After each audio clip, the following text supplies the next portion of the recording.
Hi നമസ്കാരം, എൻ്റെ പേര് ജസ്റ്റിൻ, ലബോറട്ടറി കൺസൾട്ടൻറ്റ്.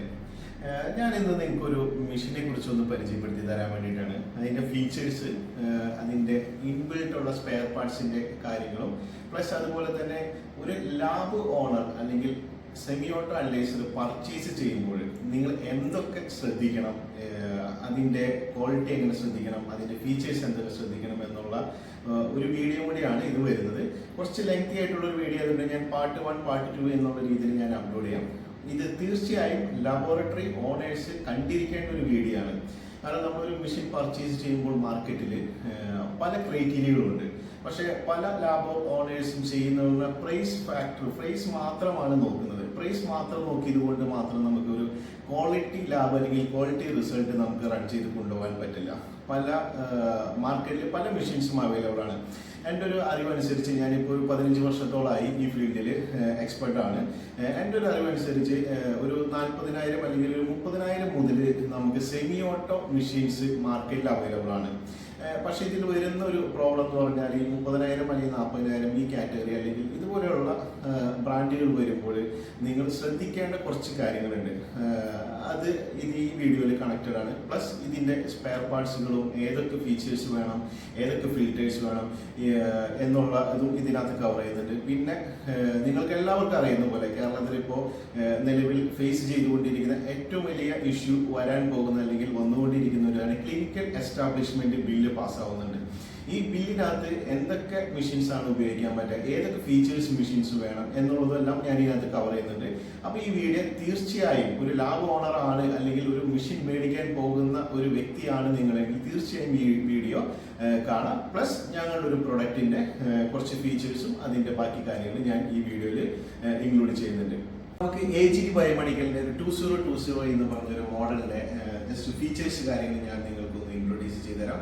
ഇതിന്റെ കൂടെ തന്നെ നിങ്ങൾ ഏതൊക്കെ ടൈപ്പ് അല്ലെങ്കിൽ എങ്ങനത്തെ ഒരു മെഷീനാണ് പർച്ചേസ് ചെയ്യേണ്ടതെന്നും കൂടി ഞാൻ ഇതിനകത്ത് ഇൻക്ലൂഡ് ചെയ്യിപ്പിക്കാം. അത് നിങ്ങൾക്ക് ഒരു പർച്ചേസ് ചെയ്യുമ്പോൾ അല്ലെങ്കിൽ ഒരു പുതിയ മെഷീൻസ് നോക്കുമ്പോൾ അത് വലിയൊരു മുതൽക്കൂട്ടാവും എന്നാണ് ഞാൻ വിചാരിക്കുന്നത്. കാരണം ഞാൻ ഇത്ര വർഷത്തെ എക്സ്പീരിയൻസിൻ്റെ ഒരു ബേസ് ചെയ്ത് പറയുന്നത്. പ്ലസ് ഞാൻ ഈ ഫീച്ചേഴ്സ് നിങ്ങൾക്ക് ജസ്റ്റ് ഒന്ന് കാണിക്കാം.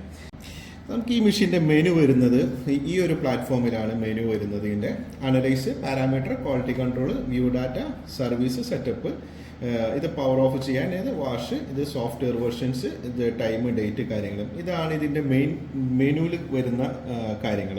ഞാൻ ജസ്റ്റ് ഓരോ മെനുകളും ഇതിൻ്റെ ഐക്കൺസ് ഞാനൊന്ന് ഓപ്പൺ ചെയ്ത് കാണിക്കാം. ഇത് ടച്ച് സ്ക്രീനാണ്. നമുക്ക് പെന്നോ അല്ലെങ്കിൽ ടിപ്പോ എന്ത് കൈ വെച്ചിട്ടായാലും നമുക്കിത് ഓപ്പറേറ്റ് ചെയ്യാവുന്നതാണ്. വളരെ സിമ്പിളാണ്. പ്ലസ് ഇതിൻ്റെ വേറൊരു അഡ്വാൻറ്റേജ്, നമുക്ക് മൗസും കീപാഡും ഇതിനകത്ത് ഉപയോഗിക്കാൻ പറ്റും. അനലൈസ് എടുത്താൽ നമുക്ക് ഇതിനകത്ത് ടെസ്റ്റിൻ്റെ പാരാമീറ്റേഴ്സാണ് വരുന്നത്. നമുക്ക് ഏതൊക്കെ ടെസ്റ്റ് ചെയ്യേണ്ടത് എന്നുള്ളത് ഫുൾ അസൈൻ ചെയ്ത് വരുന്ന ഒരു പാരാമീറ്റർ ബോക്സാണ് ഇത് വരുന്നത്. പാരാമീറ്റേഴ്സ് എല്ലാം ഇതിനകത്ത് കവേർഡ് ആണ്. ഇത് നമുക്ക് ഏതൊക്കെ ഫസ്റ്റ് വരണേ എന്നുള്ളത് ഷഫിൾ ചെയ്ത് വെക്കാനും ഒരു ഓപ്ഷനുണ്ട്. പിന്നെ ഇതിനകത്ത് വരുന്നത് പാരാമീറ്റേഴ്സ്. ഈ പാരാമീറ്റേഴ്സിൽ നമുക്ക് ഈ പ്രോഗ്രാം ചെയ്യാൻ വേണ്ടിയിട്ട് വരുന്ന മെനു ആണ് വരുന്നത്. എല്ലാ പാരാമീറ്റേഴ്സും നമുക്കെല്ലാ റിയേജൻറ്റിൻ്റെ റിയേജൻ്റ് കിറ്റിനകത്ത് ലീഫ്ലെറ്റ് വരുന്നുണ്ട്. അത് നോക്കി നമുക്ക് ഇതിനകത്ത് അസൈൻ ചെയ്യാം. ഇതിനകത്ത് വലിയൊരു അഡ്വാൻറ്റേജ് എന്തെന്ന് പറഞ്ഞാൽ ഒറ്റ പേജിലാണ് ഈ പ്രോഗ്രാം വരുന്നത്. പല കമ്പനീസിൻ്റെയും ഞാൻ മെഷീൻസ് കാണുമ്പോൾ ഇതിൻ്റെ പ്രോഗ്രാമുകൾ വരുന്നത് ഒരു പേജിലല്ലാത്ത കാരണം എന്താ പ്രശ്നം എന്ന് വെച്ചാൽ നമുക്കിത് കൺഫ്യൂഷൻസും അല്ലെങ്കിൽ ഒരു ലാബ് ടെക്നീഷ്യനോ ഒരു ലാബ് ഇൻചാർജിനോ അല്ലെങ്കിൽ ലാബ് ഓണേഴ്സിനോ അത് നമുക്ക് വേറൊരു കിറ്റ് മാറ്റണം അല്ലെങ്കിൽ വേറൊരു കിറ്റ് ഉപയോഗിക്കണം എന്നുണ്ടെങ്കിൽ കമ്പനിക്കാർ വന്ന് സർവീസ് ചെയ്ത് അല്ലെങ്കിൽ അതുപോലെ പ്രോഗ്രാം ആഡ് ചെയ്യേണ്ട ഒരു ഓപ്ഷൻസ് അല്ലെങ്കിൽ അതുപോലെയുള്ള ഒരു ക്രിട്ടിക്കൽ സ്റ്റേജിലേക്ക് പല ടൈമിനും വരുന്നതായിട്ട് ഞാൻ ശ്രദ്ധയിൽപ്പെട്ടിട്ടുണ്ട്. പക്ഷെ അതൊക്കെ നമുക്ക് ഇതിനകത്ത് ഒഴിവാക്കാം. പാരാമീറ്റർ നമുക്ക് ആഡ് ചെയ്യേണ്ട ഓപ്ഷൻ ഇതാണ്. ഇതിനകത്ത് ഇനി വരുന്നത് കാലിബ്രേഷൻ എന്നുള്ളൊരു ഓപ്ഷനാണ്. കാലിബ്രേഷനിൽ നമ്മുടെ ഈ മെഷീൻ്റെ ഒരു വലിയൊരു അഡ്വാൻറ്റേജ് എന്താണെന്ന് വെച്ചാൽ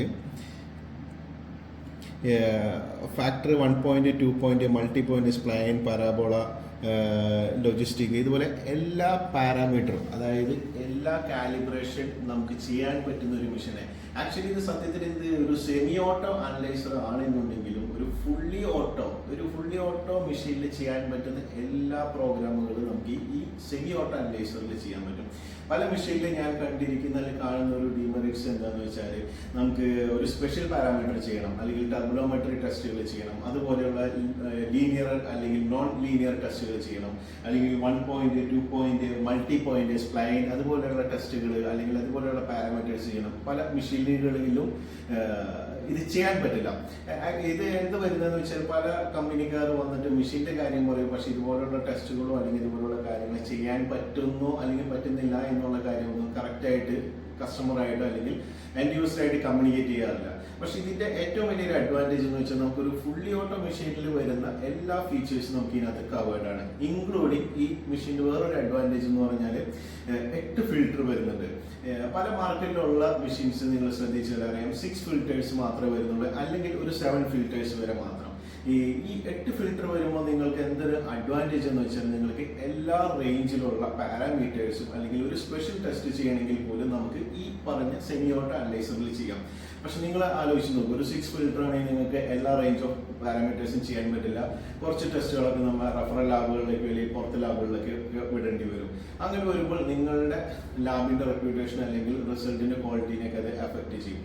നിങ്ങൾ ലാബ് തുടങ്ങുന്നത് എല്ലാ ടെസ്റ്റുകളും നിങ്ങൾ ലാബിൽ ചെയ്യാൻ വേണ്ടി മാത്രമല്ല, പക്ഷെ ഇതുപോലുള്ള പുറത്തേക്ക് ടെസ്റ്റുകൾ വിടുന്ന സമയത്ത് നിങ്ങൾക്ക് ആ വരുന്ന വർക്കിന്റെ ഒരു ചെറിയൊരു പ്രോഫിറ്റ് നിങ്ങൾക്ക് അങ്ങോട്ടും കൊടുക്കേണ്ടി വരും. പക്ഷെ ഈ മെഷീൻ മേടിച്ചു കഴിഞ്ഞാൽ ഒരു അഡ്വാൻറ്റേജ് എന്ന് വെച്ചാൽ ഫുള്ളി ഓട്ടോ റേഞ്ച്, അതായത് നമുക്ക് എല്ലാ പാരാമീറ്റേഴ്സും നമുക്ക് കവർ ചെയ്യാൻ പറ്റും. അതാണ് ഈ പറഞ്ഞ കാലിബ്രേഷൻ ഹിസ്റ്ററിയിൽ വരുന്ന ഫുൾ ഡീറ്റെയിൽസ് ആണ് ഇത് വരുന്നത്. പിന്നെ ഇതിൻ്റെ കർവ്, റിസൾട്ടിൻ്റെ കർവ് വരുന്നത് അല്ലെങ്കിൽ റിയാക്ഷൻ കർവ് വരുന്നത് ഓൺലൈൻ കർവാണ്. അപ്പോൾ അങ്ങനെ വരുമ്പോൾ വണ്ടി കൺട്രോള് നമുക്ക് അടുത്ത ഓപ്ഷൻ വരുന്നത് QC ചെയ്യാനുള്ള ഒരു ഓപ്ഷനാണ്. നമുക്ക് ടെസ്റ്റ്, ടാർജറ്റ്, ലോ, ഹൈ എല്ലാ കാര്യങ്ങളും നമുക്ക് ഇതിനകത്ത് ആഡ് ഓൺ ചെയ്യാൻ പറ്റും. നമുക്ക് എക്സ്പയറി, ഡോട്ട് നമ്പർ എല്ലാം ചെയ്യാൻ പറ്റും. അത് ഞാൻ നേരത്തെ പറഞ്ഞ പോലെ ഫുള്ളി ഓട്ടോ റേഞ്ചിലുള്ള കാറ്റഗറിയിൽ എല്ലാം ഇത് കവേർഡ് ആണ്. ഇതിനകത്ത് വേറൊരു വലിയൊരു അഡ്വാൻറ്റേജ് എന്താണെന്ന് വെച്ചാൽ നമുക്ക് LJ ഗ്രാഫ് നമുക്ക് ഇത് ഈ മെഷീനിൽ വരുന്ന വലിയൊരു വേറൊരു അഡ്വാൻറ്റേജ് ആണ് നമുക്ക് LJ ഗ്രാഫ്. അതായത് നമുക്ക് ഗ്രാഫ് പ്ലോട്ട് ചെയ്യാൻ പറ്റും. ഫുള്ളി ഞാൻ നേരത്തെ പറഞ്ഞ പോലെ ഫുള്ളി ഓട്ടോ റേഞ്ചിലുള്ള എല്ലാ ഫീച്ചേഴ്സും നമുക്ക് ഇതിനകത്ത് കിട്ടുന്നുണ്ട്. ഇതിനകത്ത് ഈ LJ ഗ്രാഫിന്റെ വലിയൊരു അഡ്വാൻറ്റേജ് എന്ന് വെച്ചാൽ നമ്മളിപ്പോൾ പുതിയ ക്ലിനിക്കൽ എസ്റ്റാബ്ലിഷ്മെന്റ് ബില്ല് പാസ്സായതുകൊണ്ട് QC കാര്യങ്ങൾ നമ്മൾ മെഷീനിൽ തന്നെ ചെയ്യണം, മെഷീനിൽ തന്നെ ചെയ്ത് കാണിച്ചു കൊടുക്കണം, മന്ത്ലി QC എല്ലാം. പക്ഷേ മാർക്കറ്റിൽ നിലവിലുള്ള ഒട്ടുമിക്ക മെഷീൻസുകളും ഈ പറഞ്ഞ LJ ഗ്രാഫോ അല്ലെങ്കിൽ മന്ത്ലി QC സേവ് ചെയ്യാനുള്ള ഓപ്ഷനായിട്ടുള്ള ഒരു മെഷീൻ അല്ല നിലവിൽ മാർക്കറ്റിൽ പോയിക്കൊണ്ടിരിക്കുന്നത്. എക്സിസ്റ്റിംഗ് ഒരുപാട് കസ്റ്റമേഴ്സ് ഞാൻ കാണുന്നുണ്ട്.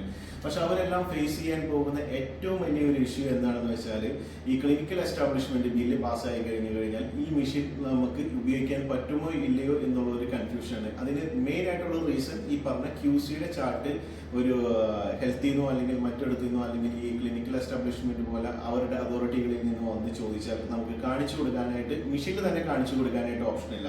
നമ്മളൊരു ഫുള്ളി ഓട്ടോ റേഞ്ച് ആണെങ്കിൽ നമുക്ക് കമ്പ്യൂട്ടർ സിസ്റ്റത്തിൽ ഉണ്ടാവും, ഫുള്ളി ഓട്ടോയിൽ അതിന്റെ ഗ്രാഫും QCയും എല്ലാം കാണിച്ചു കൊടുക്കാം. എന്ന് പറഞ്ഞ പോലെ തന്നെ നമുക്ക് നമ്മുടെ ഒരു മെഷീനിൽ ഈ മെഷീനിൽ ഫുള്ളി ഓട്ടോ റേഞ്ച് ആയതുകൊണ്ട് നമുക്ക് ഈ QC കാര്യങ്ങൾ കാണിച്ചു കൊടുക്കാം. മറ്റ് കമ്പനികളുടെ ഒരുവിധം മെഷീൻസുകൾ അല്ലെങ്കിൽ എൻ്റെ അറിവിൽ ഒരുപാട് കമ്പനീസ് ഉണ്ട്. ഞാൻ കമ്പനികളുടെ പേരൊന്നും ഞാൻ ഇവിടെ വെളിപ്പെടുത്തുന്നില്ല, നിങ്ങൾക്ക് തന്നെ അറിയാവുന്നതാണ്. QC ചെയ്യാനുള്ള ഓപ്ഷൻ ഉണ്ടെങ്കിലും LJ ഗ്രാഫ് കാര്യങ്ങൾ ചെയ്യാനുള്ള ഓപ്ഷൻ ഇല്ല. നമുക്ക് മന്ത്ലി QC കാര്യങ്ങൾ അതിന്റെ ചാർട്ട് കിട്ടാനുള്ള ഓപ്ഷൻസ് ഇല്ല. പിന്നെ നമുക്ക് ഇതിനകത്ത് വരുന്നത് സെറ്റപ്പ് ഫയലാണ്. ഇത് നമുക്ക് സർവീസ് റിലേറ്റഡ് ആക്ടിവിറ്റീസിന് വേണ്ടിയിട്ടാണ് മെയിനായിട്ട് ഉപയോഗിക്കുന്നത്. അതുപോലെ തന്നെ സർവീസ് റിലേറ്റഡ് വരുന്നത് നമുക്ക് അതിൻ്റെ ചെക്ക് അബ്സോർബൻസ്, ഫോട്ടോമെട്രിക് കാലിബ്രേഷൻ കാര്യങ്ങളൊക്കെ ചെക്ക് ചെയ്യാൻ വേണ്ടിയിട്ടും അല്ലെങ്കിൽ ഫ്ലോസൽ കാലിബ്രേഷനും കാര്യങ്ങൾക്കൊക്കെ വേണ്ടിയിട്ടാണ്.